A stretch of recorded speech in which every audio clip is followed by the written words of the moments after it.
ಕೇಂದ್ರ ಸರ್ಕಾರಕ್ಕೆ ಒಂದು ಕಾಳಜಿ ಇಲ್ಲ? ಮಹದಾಯಿ ವಿಚಾರ ಇರ್ಬೋದು, ಎತ್ತಿನ ಹೊಳೆ ಸಾವಿರಾರು ಕೋಟಿ ಕಲರನ್ನು ಖರ್ಚು ಮಾಡಿದ್ರಿ, ಎಲ್ಲೋಗಿದೆ ಎತ್ತಿನ ಹೊಳೆದು? ಮಹದಾಯಿ ವಿಚಾರದಲ್ಲಿ ಭಾರತ ಸರ್ಕಾರ ಕರ್ನಾಟಕದ ಪರವಾಗಿದೆ. ಹಲವಾರು ಬಗ್ಗೆ ಇದರ ಬಗ್ಗೆ ಚರ್ಚೆ ಆಗಿದೆ.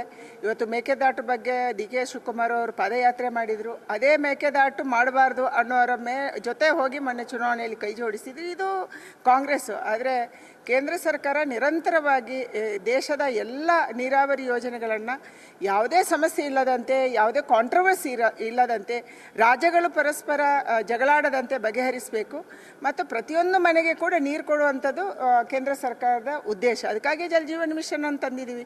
ಜಲ್ ಜೀವನ್ ಮಿಷನ್ ಮಾಡೋದಕ್ಕೆ ಕೂಡ ನಮಗೆ ನೀರು ಬೇಕು ಅಂತಂದರೆ ಸರ್ಫೇಸ್ ವಾಟರ್ ಬೇಕು, ಮೇಲ್ಮೈ ನೀರು ಬೇಕು. ಇದನ್ನು ಕೂಡ ಯೋಚನೆ ಮಾಡುವಂಥದ್ದು ಇವತ್ತು ಕೇಂದ್ರ ಸರ್ಕಾರ ಮಾಡ್ತಾ ಇದೆ. ನಮ್ಮ ಉದ್ದೇಶ ಇರುವಂಥದ್ದು ನಮ್ಮ ರೈತರ ಹೊಲಗದ್ದೆಗಳಿಗೆ ನೀರು ಸಿಗಬೇಕು, ನಮ್ಮ ಬೇರೆ ಬೇರೆ ಇಂಡಸ್ಟ್ರಿಗಳಿಗೆ ನೀರು ಸಿಗಬೇಕು, ಹಾಗೆಯೇ ಮನೆ ಮನೆಗೆ ಕೂಡ ಕುಡಿಯುವ ನೀರು ಶುದ್ಧವಾಗಿ ಸಿಗಬೇಕು. ಇದು ಕೇಂದ್ರ ಸರ್ಕಾರದ ಸಂಕಲ್ಪ ಇದೆ, ಅದನ್ನು ನಾವು ಮಾಡೇ ಮಾಡ್ತೀವಿ. ಮಹದಾಯಿ ವಿಚಾರದಲ್ಲಿ ಯಾಕೆ ವರ್ಷದ ಇಲಾಖೆ ಅನುಮತಿ ಪಡೆಯೋದಕ್ಕೆ ರಾಜ್ಯದ ಎಂಪಿಗಳು ಯಾಕೆ ಒತ್ತಡ ತರ್ತಾ ಇಲ್ಲ? ನಾವೆಲ್ಲ ಸಂದರ್ಭದಲ್ಲಿ ಕೂಡ ಕರ್ನಾಟಕ ರಾಜ್ಯದ ಜಲ, ಭಾಷೆ ಮತ್ತು ನೆಲದ ವಿಚಾರ ಬಂದಾಗ ಯಾವುದೇ ಪಕ್ಷ ಪಂಗಡವನ್ನು ಯಾವುದೇ ಸಂದರ್ಭದಲ್ಲಿ ನಾವು ನೋಡಿಲ್ಲ. ಕಾಂಗ್ರೆಸ್ನ ಸರ್ಕಾರ ಇದ್ದಿರ್ಬೋದು, ಕುಮಾರಸ್ವಾಮಿ ಮುಖ್ಯಮಂತ್ರಿ ಇದ್ದಿರ್ಬೋದು, ಅಥವಾ BJPಯೇ ಯಡಿಯೂರಪ್ಪನವರು ಅಥವಾ ಬೊಮ್ಮಾಯಿ ಅಥವಾ ಯಾರೇ ಮುಖ್ಯಮಂತ್ರಿ ಇದ್ದಿರ್ಬೋದು, ಇಂಥ ಎಲ್ಲ ಸಂದರ್ಭದಲ್ಲಿ ಕೂಡ ನಾವು ಎಲ್ಲ ಪಕ್ಷದವರು ಒಟ್ಟಾಗಿ ರಾಜ್ಯದ ನೆಲ, ಜಲ, ಭಾಷೆ ಬಗ್ಗೆ ಹೋರಾಟ ಮಾಡಿದ್ವಿ, ಇನ್ನು ಮುಂದೆನೂ ಮಾಡ್ತೀವಿ. ಪಂಚರಾಜ್ಯಗಳ ಚುನಾವಣೆಯಲ್ಲಿ ಭಾರತೀಯ ಜನತಾ ಪಾರ್ಟಿ ಗೆಲ್ಲುತ್ತೆ ಅನ್ನುವಂಥ ವಿಶ್ವಾಸ ಇದೆ. ಯಾಕೆಂದರೆ ಗೆಲ್ಲೇಬೇಕು. ಮುಖ್ಯವಾಗಿ ಪಶ್ಚಿಮ ಬಂಗಾಳದ ಗೂಂಡಾ ರಾಜ್ಯವನ್ನು, ಪಶ್ಚಿಮ ಬಂಗಾಳಕ್ಕೆ ಬಾಂಗ್ಲಾದೇಶದಿಂದ ಬರುವಂಥ ವಲಸಿಗರನ್ನು ತಡಿಬೇಕು.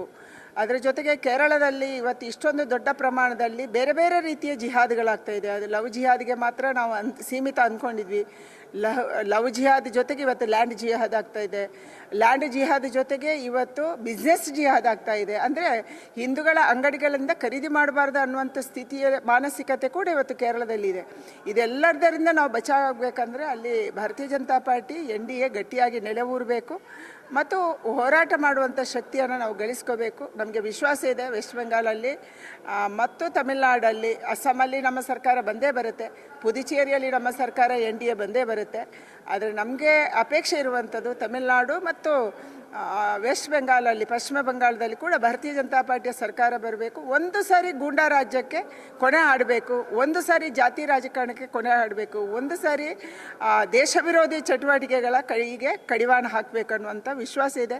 ಆ ರೀತಿಯ ಮತವನ್ನು ಅಲ್ಲಿಯ ಜನರು ಕೊಟ್ಟಿದ್ದಾರೆ ಅನ್ನುವಂಥ ವಿಶ್ವಾಸನೂ ಇದೆ. ಮೇಡಮ್, ಧಾರವಾಡದಲ್ಲಿ ಒಬ್ಬ ವಿದ್ಯಾರ್ಥಿ ಆತ್ಮಹತ್ಯೆ ಮಾಡ್ತಾನೆ, ಪೊಲೀಸರ